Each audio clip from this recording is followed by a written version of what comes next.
Okay, quick movie review here. Um, make it real quick. I mean, right off the bat. So this is for Beetlejuice. Beetlejuice 2024 AD. I think it's just Beetlejuice, and the 24 AD is just like to put on the bottom. I don't know, but I'll put it in the title. Awesome film. I loved it. It's awesome. It's funny. It's really funny. I love William Dafoe's character. He's like, cause he like, and the lady tells him, "You're not a cop, baby. You're an actor." Because he is an actor and he has a poster. And we even see like he practices this skit where he like squeezes the coffee cup with a gun in his hand, and we know he practices it on multiple occasions because we look down on the ground, we can see the coffee cup there spilled, right? So that's like a thing that he does. It's awesome. It's cool. I loved it. It's Beetlejuice. He's like, I guess I'm gonna say he's kind of like, he helps you. Like, I guess he's sort of like, I don't want to. He's not a villain per se, right? But he's not like, I don't know. He's like she said, he's a demon, so he's gonna be cunning and he's gonna trick you. He's gonna like double stab you and stuff like that. But in the same vein, he also can be a helpful resource, and because they make a deal with him, right? I forgot what the deal was actually. What was the deal? It was the deal like to protect, because Jenna Ortega character, that's the daughter, and so there's like invested interest, and like we need to protect our daughter from from like Beetlejuice or like this underground. And the daughter, she doubts the mom can see ghosts, and then this whole incident happens where like the boy. And I like how we have different storylines in the film. We have like kind of like the bride lady. So maybe a criticism of the film can be like how they tied together. Maybe they're sort of left unresolved somewhat. Like the guy that she was gonna marry, that he actually was lying to her. He wasn't being sincere and genuine. And this other chick that Beetlejuice, so I guess his first wife maybe, or his living wife. This is the wife he had when he was alive. They like get eaten by the sandworm, and that's it. It's done. I also love how the sandworm it's like a puppet. So like it's a Tim Burton film, and there's like elements. We actually get one like kind of claymation looking type scene in the film, and then throughout the film with the costume and props, the setting of the world, right? We have live actors, but we also have like goofy looking character props kind of things, and it really ties in well with the film. I feel, it kind of complements it. It makes it look nice. And it feels Tim Burton, right? It's like, that's a Tim Burton film. That's like through and through. Oh my God, this is your movie, man. But yeah, they get eaten by the sandworm. That takes them out. What was it? The boy just goes straight to hell. Beetlejuice actually sends him straight to hell. I think that's the deal that the grandma makes with Beetlejuice. Like, because he needs like, oh, you need to tell me where my bride is, because they got separated. Or like, well, actually, they didn't get separated per se. He told her, like, I'm gonna go to the little boy's room, you're gonna go over here. But like, that's because they were together, right? She took her to the living, so he broke a rule, so that's why the marriage gets annulled. I think that's the word. Because or it can't even follow through. Like, his deal that he made with her about the marriage thing, it can't even follow through because fucking, what was I thinking in my head? He took her to the underworld, so the marriage can't even happen anyway. And so it doesn't happen, right?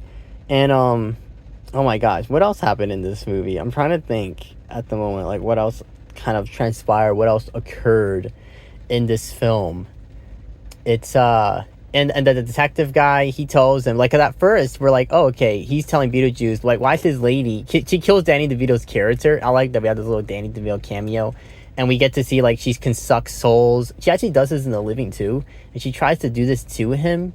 I guess she tried to do it to him in the living part, but she fails because like she does poison him, so she does evidently kill him. But Beetlejuice, I guess, dismembers her into pieces before then, and so like I think it was called Lost and Found. That was the room for. I guess maybe she was in the Lost and Found room for like ages. I have no idea.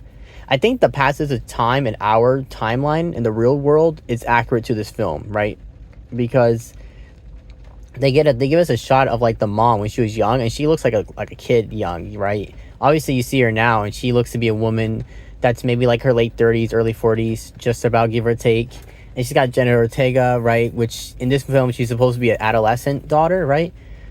And so yeah, it's kind of like the passage of time, real time, is what's set in this film, right?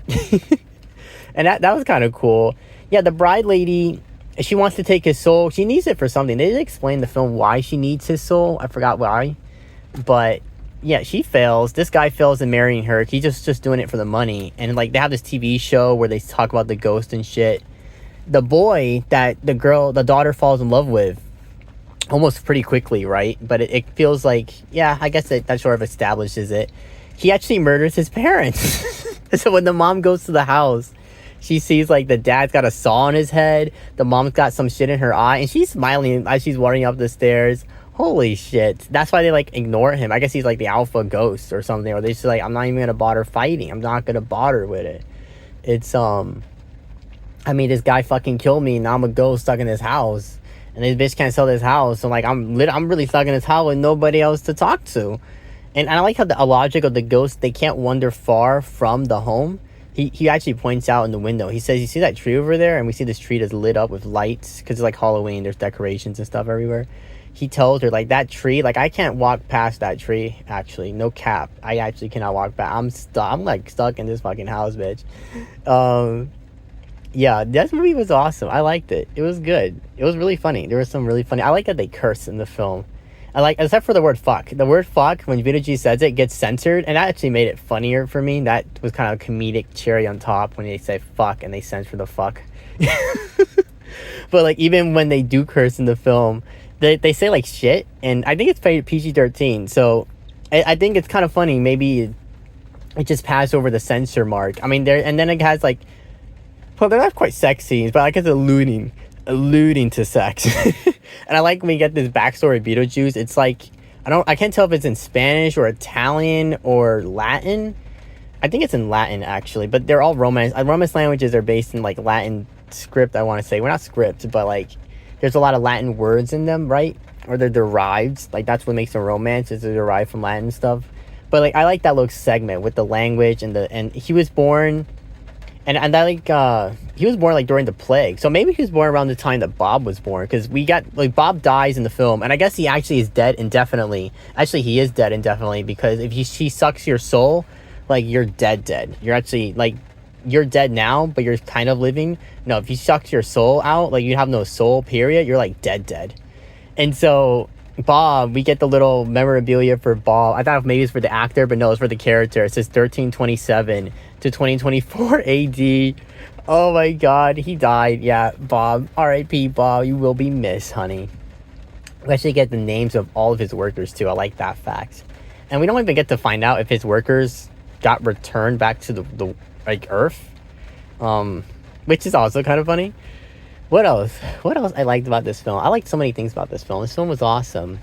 Oh, there was something else I wanted to say that I enjoyed with the film. I like the little dance number, the singing towards the end, and it actually goes on for quite a while, but I did enjoy it. Like, I think I'm gonna look up the song later when I get home just to see what's, just to hear it again, because I like kind of like a chorus in the song. It's kind of nice. I like how it goes.